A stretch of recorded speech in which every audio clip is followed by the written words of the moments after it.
Hey there, I'm Eli Straw, mental performance coach and founder of SuccessStartsWithin.com.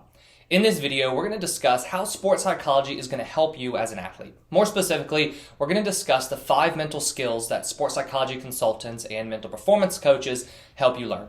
But before we get into the video, go ahead and hit that subscribe button if you're an athlete looking to improve your mental game, because I put out new videos every single day on sports psychology and mental training. Now, when a sports psychology consultant or a mental performance coach will work with you, they're going to work one-on-one and help you develop certain mental skills. It is these mental skills that then translate to greater success for you on the field or court. And whenever you're working with sports psychology, what you're really doing is you're thinking, how can I increase my mindset or improve my mindset so that it then leads to greater success for me?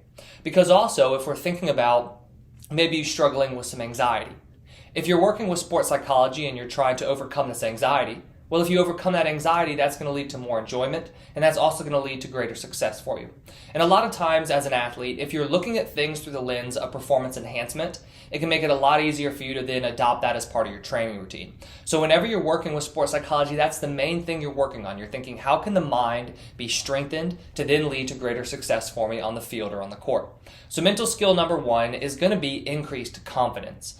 By working with sports psychology, you're going to increase your confidence. This is done by using certain tools and techniques and also learning that confidence is something that needs to be developed proactively. You need to continually be working to build this confidence and build this trust in yourself.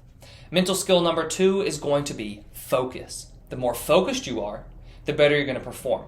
But more specifically, when we're talking about focus, it's also learning how to control what you're focused on. A lot of times during a game, it's easy to begin thinking about and focusing on the outcome. But when you focus too much on the outcome, that's where we really see fear, anxiety, and high expectations begin to thrive. And when you're feeling all of those, that's where you start to perform timidly maybe, or you start to feel like you're tensing up during your performance. So we can use focus to help you learn how to control your attention. And when we're thinking about controlling your attention during a game, it's all about getting you to focus more on the present moment, on what you're doing right now.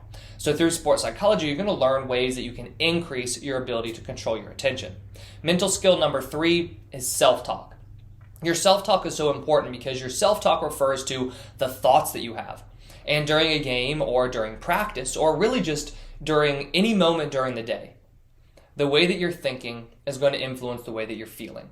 So if you're going into a game and you're feeling very anxious, it's very likely that you're having anxious thoughts. I was working with an athlete where we were working to overcome his performance anxiety. And the best tool that we used for his sports performance anxiety was implementing a self-talk routine. This self-talk routine was a way for him to begin taking control of his thoughts. If you can take control of your thoughts, so take control of what you're thinking, that's going to help you take control of how you're feeling. For him, what we did was we really figured out how to get him thinking in a more confident way, which then helped him feel more confident. And if you're feeling more confident, you're going to feel less anxious. So when you're working with sports psychology, you're going to learn how to implement a self-talk routine and really take control of the thoughts that you have. Mental skill number 4 is how to manage mistakes. Managing mistakes is a skill you need to learn as an athlete because you're going to make mistakes. In fact, mistakes are necessary. You need to make mistakes in order to learn. But what can happen is you start to make mistakes and then you begin to fear making mistakes because you get really down on yourself and you get very frustrated. Because mistakes are not something that you necessarily want, but they are something that you need to be able to deal with. And the way that you can deal with them is by learning how to take them as an opportunity to grow, by really figuring out, okay, how can I learn from this experience? And so through sports psychology, you're going to learn different strategies and different ways and techniques that you can actually take a mistake and learn from it and apply it to your game to be able to improve so that mistakes don't become something that really distract you and get you frustrated to where you start to make one mistake and then that can lead to many more mistakes during a game. And mental skill number 5 is setting clear objectives.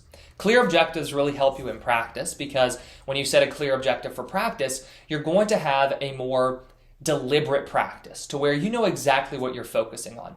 This can even help when you're in a team practice to where your coach is giving you the drills to do because your objective involves what you specifically are focusing on for yourself. And then when we transfer this to games, what objectives do during games is they give you an opportunity to really center your attention. So do you remember earlier when I was talking about how you want to focus more on the present moment? Well, setting a performance objective for a game is a way that you can really give yourself something to focus on. And when you focus on these objectives during a game, the idea is, what do you need to be thinking about or focused on that's going to give you the best chance of succeeding during that game? So those are the top 5 mental skills that you will learn within sports psychology. If you're interested in getting started with sports psychology or learning a little bit more about one-on-one coaching, go ahead and click the link that I put into this description below. Thank you for watching, and I wish you the best of success in all that you do. I hope you enjoyed this video. If you did, please hit that like button and subscribe if you haven't already. We put out new videos each week on sports psychology and mental training. If you have any questions, please leave them in the comments below. If you're interested in learning more about one-on-one mental performance coaching, head over to successstartswithin.com.